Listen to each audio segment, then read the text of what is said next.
Am I? Oh, wow, wow. Hang on, everybody. Sorry, I'm just recording this straight off YouTube, so I get no warning until this camera comes on. So, hello, Internet, I'm me, and this is ToQGer, episode 1 and 2.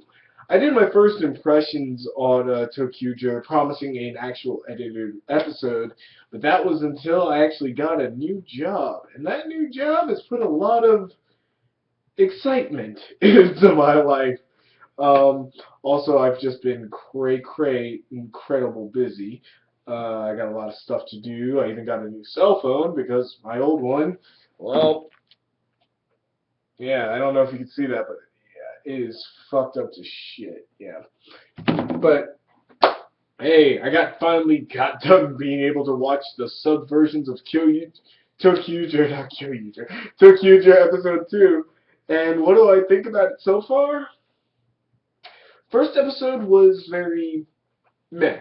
It was funny sometimes, but sometimes it was just like, what the fuck? What the fuck? Like the Glinda. That or Gretel. No, that her name is Gretel. It took me way off by surprise on that one. That yeah, your little Gretel is born. I was like, what the fuck? Oh my god, you pushed that out of your vagina? And then yeah. I love the fact that this Sentai is pretty much based off of imagination. So it's like, how do the powers work? They work the way you fucking think they work. How does the robot work? Or the Gantai? And it's just like, how do you think it works? It's your imagination. Just go for it. And it works. It ended with a cliffhanger, kinda, of why they were chosen as ToQger, where they were as good as dead. And this episode did something I thought it did something really well here, and it was describing what that meant. Especially having the team thinking they are actually ghosts. And I was like, oh my gosh, they're ghosts!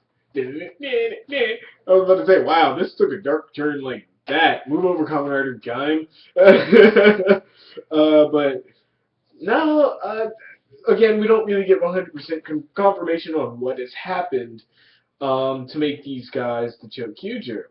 At the end of the episode, we end up with a theory of, well, the people of their town were consumed by the darkness of the Dark Line. And so they were as good as dead, but they became the Chokuger. That is what the theory is. The conductor says, yeah, that's right. But Ticket, the puppet, keeps saying, no, that's wrong. And I'm really wanting to know what it is, because it could be a lot of things. It could be that this entire Sentai is completely made up of somebody else's imagination. Maybe they're the collective imagination of all the children of Japan to protect them from dark things they don't understand, or adulthood. Um, yeah, I don't know, yeah, it turns out what this season's going to be doing is not like, oh, there's a monster attacking over there, let's go. Well, not really. Um, and this one, it was like, oh, dude, we're riding on our train, and then what the fuck? Oh, we ran into a dark. Turns out one of the dark liners, they took over one of the towns and the stations, so now it's covered in darkness. You're gonna have to get off the train, go in there, find out where the monster is, kill it, cleanse the town, and then get back here, because we can't stay for very long. Good luck! And then they ride off. All the while, again, they're questioning, are they dead? Are they ghosts? Are they what? What are they? And, of course, they fight this dude who is obsessed with duels, which I kind of find hilarious. Because when they first see the monster is, like, controlling all the people by making them all fight, no matter where they are. And luckily, everybody walks around in even numbers, so when he just shows up randomly during the day and says, fight! There's not a guy just standing there like, fuck, there's no one here. But, yeah, whatever. But anybody, well, I guess, it doesn't say how long this place has been covered in darkness, but it had to be a while to establish that anybody who doesn't duel ends up dead, and they end up dead fast. And that was dark for me. I was like, whoa! Like at first, I thought they were really gonna go dark, and and have people be dying left and right from these duels, but no, no, they're fine. They're like hurt, but they're not dead. But like yeah, they have the duels, and it's like immediately they trick you like that by like just having like these extras like shoot off screen, and then one guy just with an axe. And so it doesn't show you anything, but it shows you the ToQGer's reaction. So at first I thought, oh shit, they killed people. Oh shit, they killed people. And then it goes, no, no, no. They're just like knocked out on the ground or kind of like, they get back up and leave.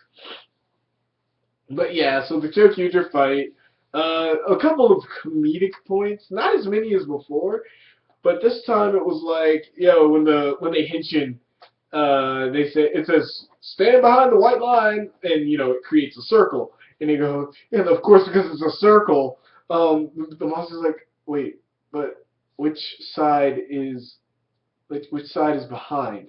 I don't get. I was about to say the one with the train, you idiot, but and of course where he's like, you did not duel, so you are a coward. And then of course both Red and Pink look at the screen, breaking the fourth wall and just going, us? Again, not very funny, but it's trying to be those comedic moments. Um, I gotta say this now about the villains. Well, mostly the foot soldier villains. One, I love the crows. I love their look. I love their look. I love the villain look for the other guys who were just off in the castle. Their steampunk look kicks ass. And Gretel, as weird and as that's the new princess for the Dark Emperor. No, thank you.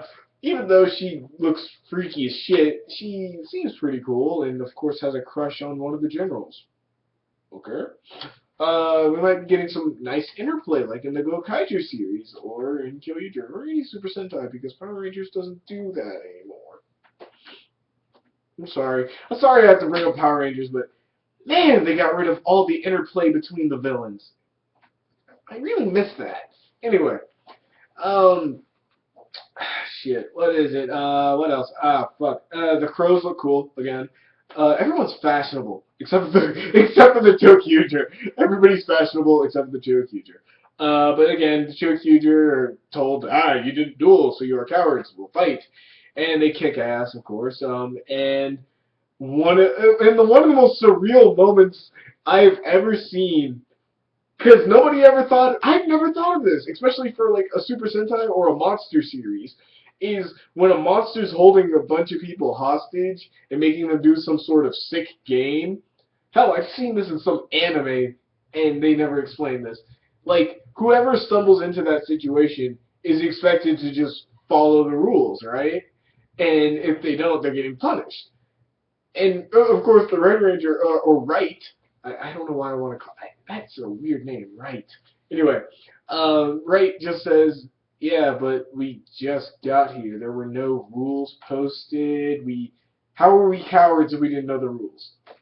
And then the monster's just kind of like, oh, yeah, huh.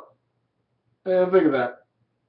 Well, next time we call for a duel, you know what to do. Then just walks off. that was that kills me because he's just like, yeah, you're right. I didn't post the sign. I better post the sign up there saying, hey, when you come here, you gotta fight when I say fight, and if you don't, well, shit. But of course, the ToQGer are figuring out that the Darkliners are making people fight each other, sending them into either rage, despair, sorrow, all the negative stuff, to bring out the darkness of their hearts and shroud the land in darkness. I would have called up a Keyblade Master to take care of that, but we got the ToQGers instead. Anywho, they figured that out. Of course, most of this is fighting, and of course infighting between the team, especially between Green and which was his name, Hikari? I might actually remember the names for this season. I might. Hikari versus Right, in their idea of, does this really matter if we're just ghosts, if we're dead? if we don't really exist. And Right just pretty much going, so what? We're here right now. We need to fight, and people are suffering. And both bring up a very, well, not both, well, mostly. Hikari is coming at it with more logic, like, what the hell shouldn't we figure out what the hell we are first before fighting off monsters? And Right is more like, well, we're the only ones who can fight them off right now, and people are getting hurt. Let's go fight first, ask questions later. And both could have their ramifications, and both have their justifications. So I thought that was pretty nice for this episode. And of course, the ending fight of this. Oh my god. They fight on top. Okay, I don't know why I didn't see this coming. They fight on top of trains. They fight on top of flying trains. And I actually do, as bad as the CGI is, well then again, it's Japan TV in Japan. So, CG is not going to look that great, but whatever. Of course, like, the two trains are flying through the air and they're fighting, but there's a point where, like, the two trains are just doing circles like this. And there's a cool point where, while they're doing circles like this, the two are sitting right here fighting each other, and then when there's a gap, they jump, get back down, and then start fighting again. And I thought that was really cool. I liked these fight scenes were really creative, really cool, and I liked them. I really do. Hell, the funniest part about this entire fight scene, and this is what this episode kept doing. It kept going straight, straight, straight, straight, straight. Oh, comedy, straight, straight, straight, straight, straight. But at this one point where they do a heroic comeback, and they're on top of the trains, and they're both like, ready to go, motherfucker, come on! And then the bad guy's like, fuck you! Raises his swords up to strike, and they go into a tunnel, and his swords break. And he's just like, oh shit. Like, he doesn't say, oh shit, but he's like,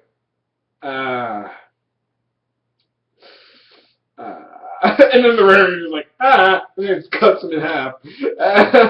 Leading to one of the coolest things ever. Somebody with a sword, like this, in this badass pose, standing on top of a train, as an explosion happens behind him, just, yeah. And I thought that was pretty cool. And of course, he grows giant, they turn into a robot. They do another duel, but this time it's a gun duel, so it's like walk 5 steps and then turn around and shoot. Of course, he cheats, but in a twist of a smart move, they split up the combination because they're all 5 different fucking trains, split apart, dodge all the bullets, come back together, and then shoot the bastard. Once again, really easy. And also, before I move on, this episode introduced Miss Wagon, a sexy robot with food. That's all I got for her. She's a sexy robot with food. And a giant fork out of hell nowhere. I don't know where she got the fork. I don't know where it went. I just choose not to question these things. Anywho, second episode of ToQGer, much better than the first episode. I think a lot more of it clicked together, and there were a little good in-jokes in there, like when they start switching forms. Ticket says, why do they keep switching forms like this is some toy gimmick? Get it? Because it's from Toei, and Super Sentai and most tokusatsu in general are about selling toys. But, yeah, there were like little in-jokes like that. Just the characters trying their best to either prove that they're alive by eating, by physically doing things. It was very good character development for something that's actually like acting silly, but once something serious comes along, they can actually act pretty serious about it in their own way. Like, it's still comedic undertones, but for the most part, they're still trying to figure out why they're dead. Are they dead? How are they dead? What does as good as dead even mean? And I think I really like that about this episode. Other than that, this is an 8 out of 10. I have not watched any of Kamen Rider Gaiden. I gotta go catch up on that. And hopefully I can do that before I actually have to go to work again.